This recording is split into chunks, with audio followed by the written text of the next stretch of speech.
Welcome to Cast of Wonders, the fiction audio magazine for young adults featuring stories of the fantastic. I'm Graham Dunlop. Today we present part 2 of Peanut Butter and Jellyfish by Guy Stewart. If you missed part 1, it's episode 20, the last one back. We gave Guy's bio last episode, so check the show notes for Ep 20 if you want to know more. Or you can find out more about Guy at sfwa.org/members/G-Stewart. That's G-S-T-E-W-A-R-T. And now we've the rest of a tale to tell.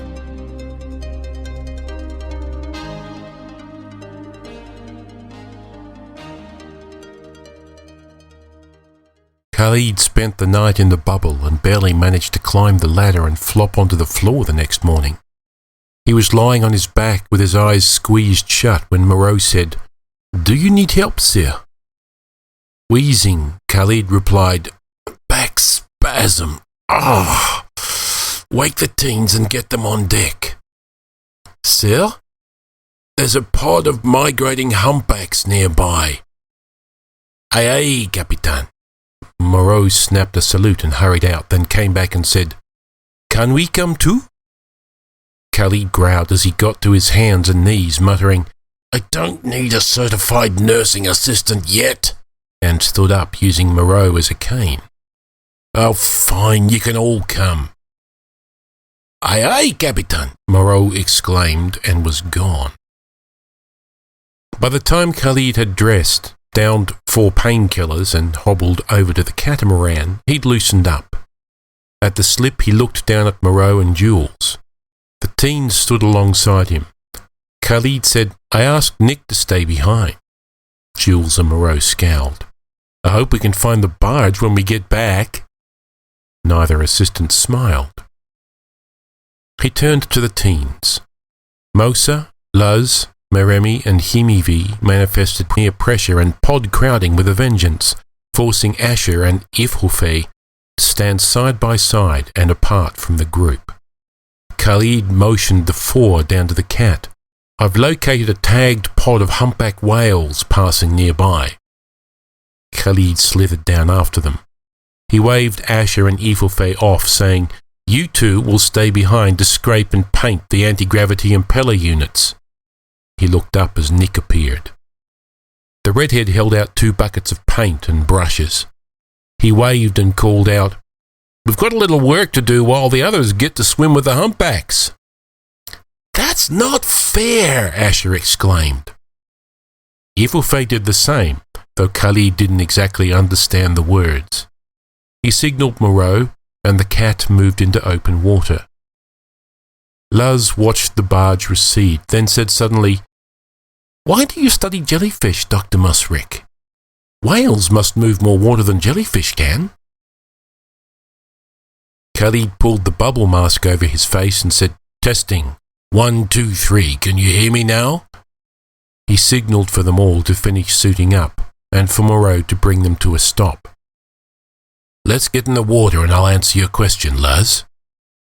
He jumped. Himivi was the first one to drop in behind Khalid. A humpback breached as she hit the water and she bleated in terror. Ifhufe dove in after her, popping to the surface, folding his diving suit around her and trilling a whistle of exhilaration. They talked in whistles, clicks and beak snaps until she calmed down. Mosa and Luz followed. The humpbacks appeared and disappeared in the dim light. Khalid signalled Jules, who said, "To answer Luz's question, it seems logical that whales would move more water, but most people don't know about hydrological friction." Himivi clattered, "What's that?" Jules continued, "Hydrological friction occurs when water molecules rub against each other. Friction increases the larger an object gets. The amount of water that moves along with it is cancelled out by the increase in friction. Jellyfish move with less resistance than whales, so the turbulence they create is proportionally greater, and more water ends up moving with them than with whales. Huh? Said Mosa. As the wake of a humpback pushed the entire group further from the cat, Khalid said, whales move faster than jellyfish because when they push against immovable water, it pushes them back much harder than it does a jellyfish. The small amount of water a jellyfish moves doesn't have a lot of friction because it doesn't weigh much. A whale can push much more water, but there's so much friction that very little water actually moves. Both Huitar popped to the surface. Khalid scowled and came up beside them saying, "Get back!" Ifufe exclaimed, "The boat's sinking!" What? Khalid saw Moreau disappear into the starboard catamaran hull and emerge with a bucket, bailing over the side, then going back down. "Come on!" The whole group was there in moments. "Everybody keep your suits on in case the cat goes down. Jules, pass out bail buckets. Set up a line. I'll get the pump started." He scrambled to the bridge across the tilting web while the teens followed Jules. He tried to call the barge, but got nothing but static. Scanning the horizon, looking for it, he muttered, "Where'd you go?" Turning back to the wheel and screens, he entered the command to start the pumps. Nothing happened. He swore, re-entered the command and stepped back as an error message popped up. What? The cat shuddered. He left the bridge, moving along sanded hull walkways, and stopped at the stairs down into the port hull. Water sloshed below. He turned and scurried across the netting to the starboard hull and said to Moreau, "We're sinking!" Moreau didn't answer, taking a bucket passed up from Ifufe and dumping it over the edge and tossing it back down. He said, "The computer system's been hacked and crashed. The barge is out of sight and I can't raise them on the satellite comm system." Moreau gave him a wide-eyed, frightened look. Khalid frowned.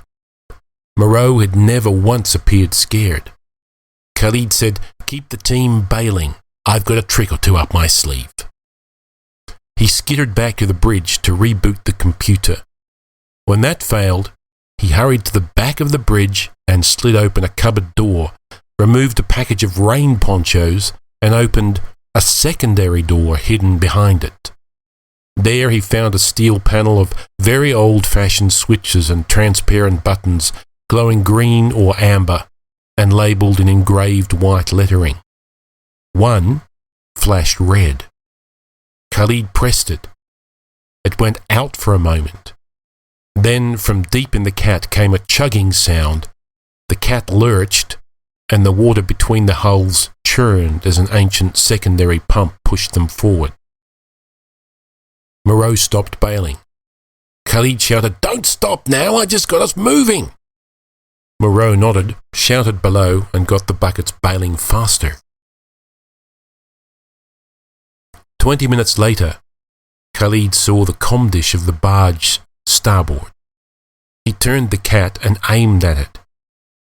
Jules was up top now, so he shouted to her, "We should be back to the barge in 15 minutes or so." Shortly, Khalid saw Nick on the prow of the bridge. Asher and Ifufe stood with their backs to the living area. Closer still, and he could see that Nick looked worried and Asher and Ifufe looked terrified. Nick cried out, cupping his hands around his mouth, "Where have you been?"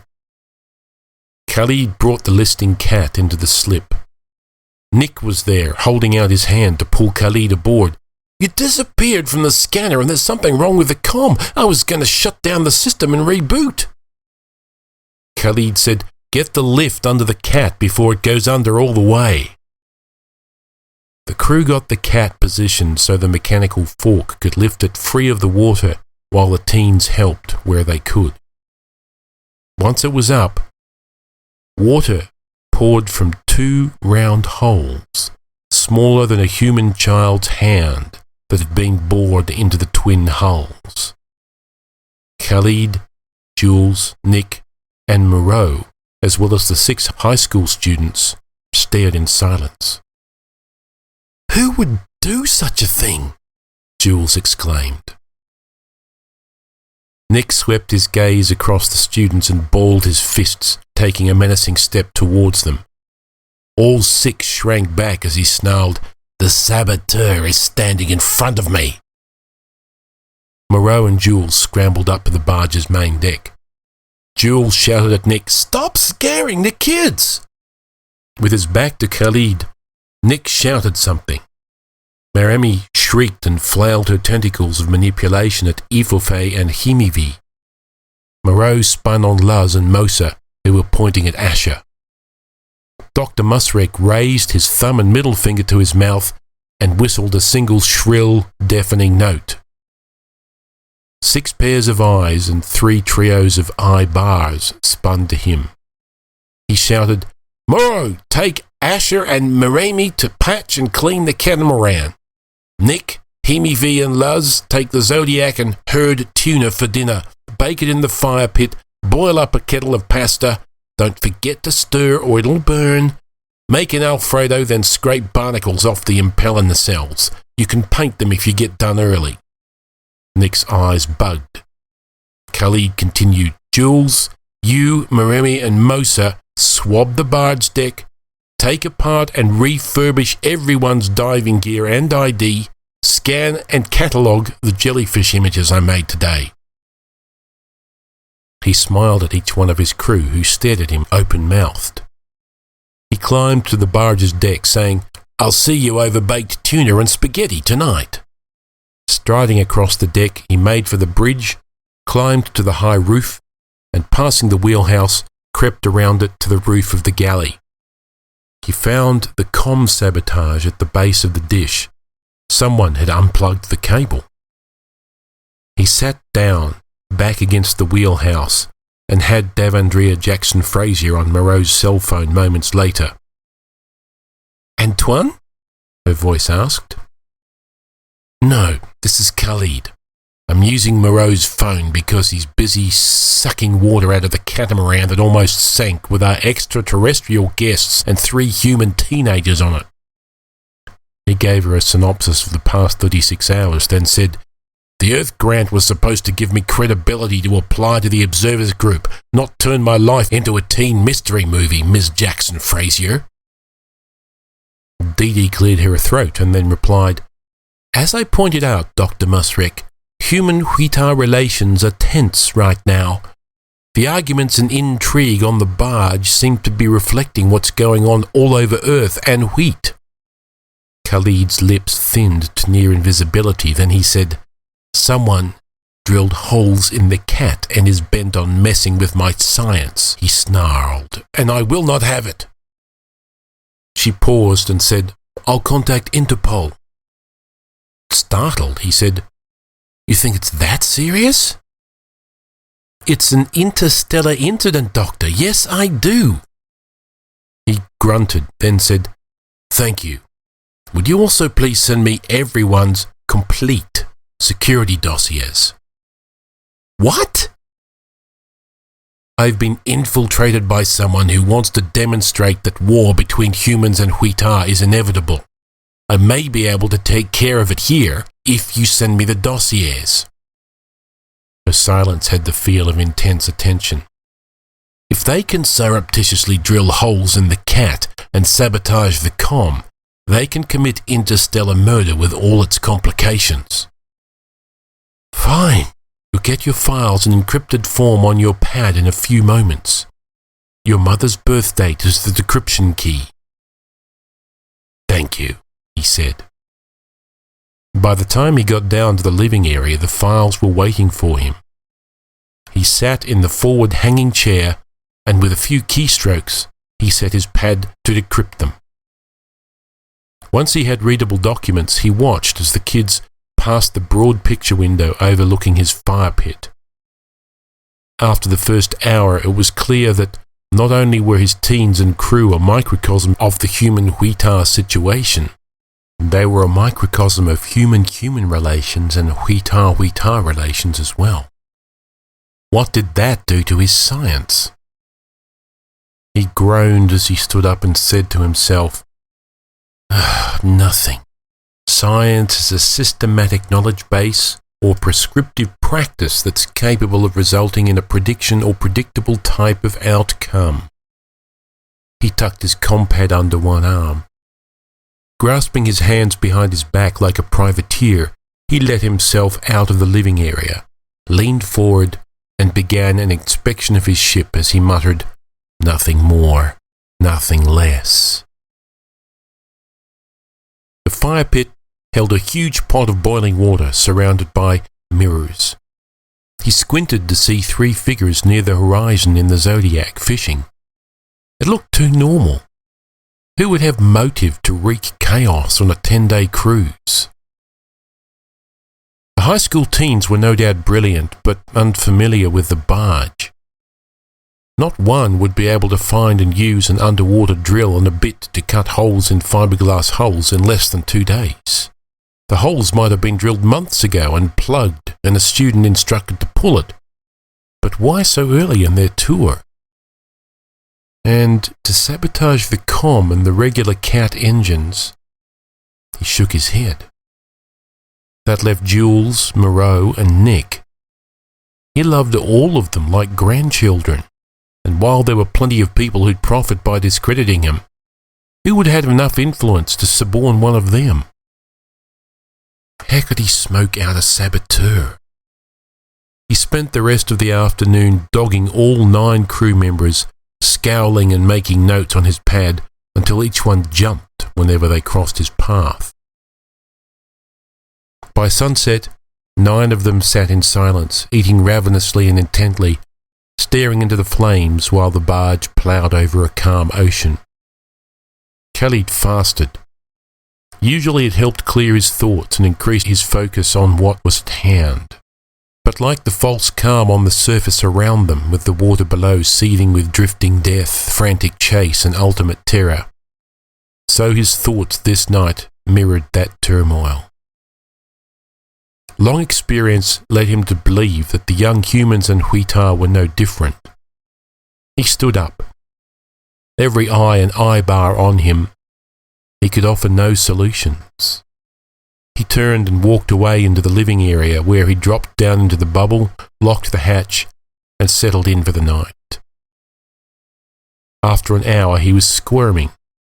After another hour he could no longer sit still and climbed out. He spent the rest of the night ostensibly prowling the deck, but in fact watched over them all. By dawn's first light he brought up the nanofibre Chinese junk sail, and the barge rode before the mild morning wind. Moreau, Jules and Nick roused themselves and got the teens up, passing out granola bars, coffee and hot chocolate. Khalid sat down, grabbed one of the breakfast bars and munched. Himivi said, "I know you don't know my..." She used the untranslatable word again. "But I understand your work here better now. You should meet her." He nodded. "I've been thinking about what she discovered. I'll be sure to do a bit of research after you folks have..." Something slammed the barge from below. Meremi shrieked. Moreau and Nick were on their feet, looking over the edge of the prow. Moreau straightened, shaking his head. "I don't see anything. Probably a whale or shark nudging us." A moment later the barge shuddered again, and again, and again. Khalid snapped, "Nick, Jules, get to the bridge, go to manual and avoid whatever's ramming us. Moreau, help me herd the others into the living area." Nick and Jules sprinted for the ladder. Moreau spoke as he and Khalid herded the youngsters. "Everyone move to the living area and into your diving gear. Seal it." He had them into the living area a moment later, then went to the prow and leaned over, but saw nothing. Biting his lower lip, Khalid slipped into the bubble, dogging the hatch behind him automatically. The water was brilliant turquoise from the bright morning light above. A massive grey torpedo shape grazed the bubble and slammed into the steel hull of the barge. The ship shuddered. A second, larger shape swiped the hull, the sound of teeth grating on metal shivering the water. "Sharks!" he cried. Great whites, no less. Nothing short of a military attack would sink the barge, but if someone fell into the water and the sharks were hunting, something had attracted them to the barge. 3 great whites never showed up in the same spot in the middle of the Pacific outside of breeding season. Slithering back up into the living area, he sealed the hatch behind him.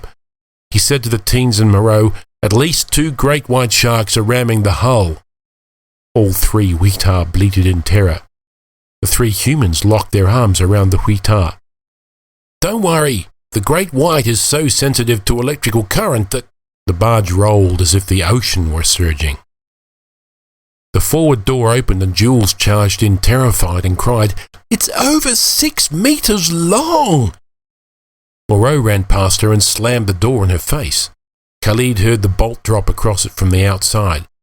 He ran to it and tried pushing it open and bounced off muttering, "Idiot!" Jules stared at him in amazement, then helped him up. She said, "You have to stay here. Nobody on this ship is more important than you are."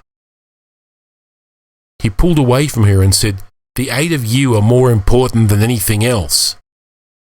"There's 9 of us," said Asher. "I'm excluding the saboteur. They deserve to die." "Who is it?" whistled Hemi V. "One of the 2 men outside," said Khalid. He strode across the living area deck to the door leading forward. He said, "Jules, stay here. The barge is built to stay afloat no matter what." It tipped forward as they were rammed aft. He hurried through the hall to spiral stairs leading up, climbing, popping the hatch and stepping inside. It was empty. He dogged the hatch. The barge listed again from an underwater impact. He staggered, then dragged himself to the starboard window in time to see 3 huge dorsal fins cleave the water, racing away from the barge, then submerging.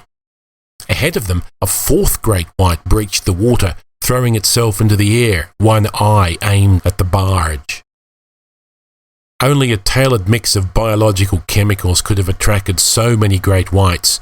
The saboteur had to know chemicals very well. His fingers flew across the control keyboard and he leaned forward to the retinal scanner when the computer asked him to present some form of ID. A moment later it blipped and told him, "The username or password you entered is incorrect." The bridge door flew open as great whites rammed the barge again, tilting it to port. Nick staggered, exclaiming, "Dr. Khalid, what are you doing here?" Khalid turned to face the redhead, steadied himself on the wheel and said, "I can ask you the same question." Nick frowned. "I came up to charge the nacelles and get us out of here." I came up for the same reason, only to find myself locked out of the system." "What?" "Where's Moreau?" "I haven't seen him." "Try to log in." Khalid stepped back. Nick hesitated, then stepped forward to key in the command and leaned into the retinal scanner. He swore and stepped back, exclaiming, "The username or password I entered can't be incorrect." "I got the same message." He took a deep breath through his nose and pushed Nick aside. "Out of the way." He squatted, opened a storage cabinet, emptied it, then slid open the door at the back and studied the old-fashioned control board. It was identical to the one on the Cat. He depressed a mechanical button. The barge stopped rocking and the water a metre out from every side flattened to glass smoothness. "Get us out of here," he said to Nick, who stepped to the wheel, hitting the impeller driver. The barge slid forward, pressing down the waves around it like a steamroller. Khalid said, "Take us to Honolulu. Notify International Police HQ that we're coming in with a saboteur and traitor to humanity." He stepped to the door, slid down the ladder banister and dropped into the hallway, striding down to the living area. Someone had barred it from this side. He could hear Jules with the teens inside, pounding on it, demanding to be let out. Nick was overhead, banking the barge to take them to Hawaii. Khalid went down the hall and knocked on Moreau's cabin door. It opened a moment later on his grad student, who blinked owlishly, eyes red and puffy. He dragged his forearm and wrist over his upper lip and nose, looking very young. Khalid asked, "Care to clarify why you did this?" Moreau stepped back and dropped into the desk chair, leaving way for Khalid to sit on the neat bunk bed. Moreau didn't hesitate. "After my grandparents and the rest of the Front de Libération de Québec. You read the dossier, right?" Khalid nodded. "After they were detained, brainwashed, or executed, my family was disgraced. We moved to South Texas, but Canadian Special Services had the American CIA spy on us. Dad couldn't take it anymore and killed himself. Mom went on welfare. My sisters and brother..." He stopped talking, dropping his head in his hands again.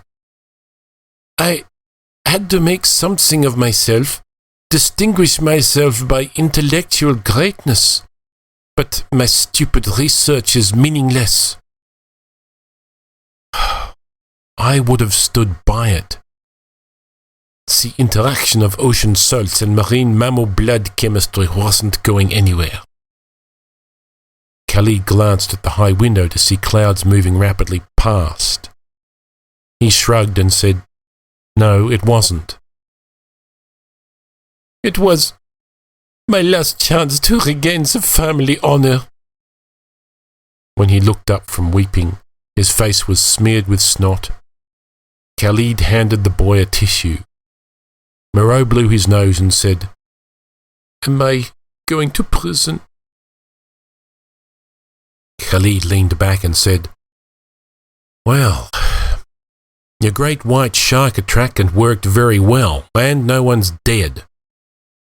They sat in silence until Khalid continued, "This is as good a chance as any for you to change your dissertation to tagging tuna with specific GFE proteins so that a fluorescent light scan could identify specific individuals." "That's boring." He wiped his nose on his forearm again. "Well, why not attract great whites with your magic potion and mark them with GFE proteins? We still don't know much about them, and they're frightening, but endangered nevertheless."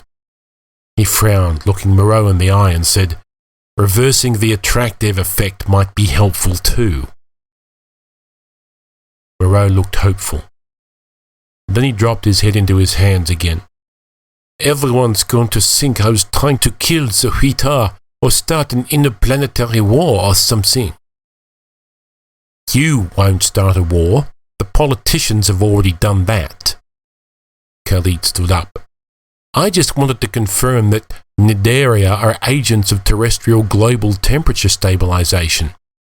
He scowled down at Moreau and added, "If you'd managed to kill all of us, it would have been a byproduct of your suicide." Moreau looked startled. "You need a dissertation that will get you noticed. There are very few things in the ocean more noticeable than great white sharks." Moreau nodded and sat up straighter. Khalid jerked his chin upward. "Now let Jules and the students out. Go give Nick a hand, and I'll call off Interpol." Moreau's eyes grew large and his mouth opened like a fish. "Go!" Moreau scurried. Khalid strode back out to the deck as Jules shouted, "If I ever catch the person who locked us..." She must have noticed Moreau. As she chased Moreau up the ladder, Khalid called, "Kill him later. You did a good job with the teens. Now help us get into Honolulu. We need to check the hull for damage from the great whites and get the cat properly repaired. How long do you think that'll take us?" Jules looked down at him and blinked. Her eyes looked up, left, calculating. 2-3 days max, she said. Khalid said, "Think we can find something for the teens to do during that time?" "You mean, besides help us get back and running, Trim?" He gave her a disgusted look and said something that will stretch their minds and inculcate a real love for science. "Oh, that!" She shrugged. "We'll think of something." She paused, bit her in the cheek and said, "Did you talk Moreau out of his dumb doctoral thesis?" He smiled a bit. "We'll see." She made a face as she came back down. You realise if you did, he'll spend another 3 years on the barge with us. Khalid scowled as she saluted and said, Off to work, Captain. Come on, crew, let's get this tub into port and back up to speed. As she passed through them, the herd of teen monkeys and needleless cactuses followed her as if they were chicks and she a hen. Moreau's phone vibrated. Glancing at the caller ID, Khalid rolled his eyes. He touched the screen and it lit up. Dee Dee's image projected up in 3 dimensions from the screen. What? Is there any way to greet your saviour? Are you going to release me from the visitor requirement of the grant? Dee Dee rolled her eyes. Don't be ridiculous. The vids your kids have been sending have lifted your science spy status into the top 10. Everyone's been glued to their compads. The great whites leaping are the #1 watched WeTube on SolarNet. She shook her head. I have a request from the Huitar to allow the ambassador permission to visit the barge. Khalid sighed and said, Oh, what else? She wanted to know if she could bring some friends along. Oh, I can't say no, can I? Only I'm allowed to say no. You said something about good news. Yes, Himivi's root parent twice removed was a research scientist before becoming Huitar ambassador to Earth. She's invited the observer group along and all but one accepted. I hear she didn't have to pull in any favours to force Dr. Brett Cian Hayes to come with despite her protests. Khalid blinked, opened his mouth, squeaked, closed his mouth. Dee Dee added, See you in Honolulu, Dr. Musrek. She paused. You know, with a name like Musrek, I figured you had to be good. She paused again. And you are. Her image vanished, and Khalid leaned against Nix banking the barge as it raced for port.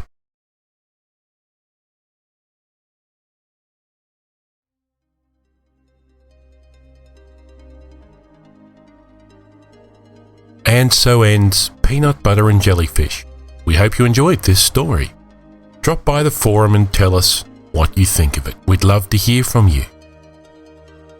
Now, next episode will be the last for 2011, as we're taking a break over the festive season. But don't worry, we'll be back in 2012. So, join us one final time this year for Rust by Brian Griggs. Cast of Wonders is released under a Creative Commons Attribution Non-Commercial No Derivatives license. Share it, but don't change it or sell it. Theme is Appeal to Heavens by Alexei Nov. musicalley.com